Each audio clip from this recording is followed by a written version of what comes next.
आसी पहुंची जाए। अभिभूत कि राजा गोटे वर्ष शिक्षा करे भागवत भट्टाचार्य महाशय कहते महाराज आप प्रचंड प्राचुर्य को त्याग करदे कहीं ना भागवत दरबार प्राचुर्य चलो ना। आगामी रथ यात्रा गौरांग महाप्रभु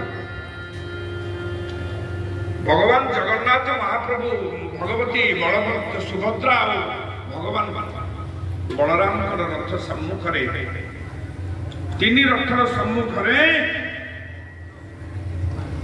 उदंड कीर्तन करुवे गौरांग महाप्रभु। हे राजा प्रतापरुद्र देव बहुकोटि कर्णाटक कुलवर्गेश्वर श्री श्री वीराज वीरवर केवल भागवत पाठ करिए। बोलो आनंद कुमार हरि रथ यात्रा सला पहंडी विजय सजला रथ गड़िया आरंभ कला। आपण मैंने देखिए श्रीनगर छेरा पहरा सरला महाप्रभु श्रीनगर पार्श्व को जाई राजवेश परिच्छद परित्याग करदे गोटे साधारण वस्त्र श्वेत वस्त्र शुभ्र वस्त्र पिंधिले आ गोटे वस्त्र उपराण पकईले।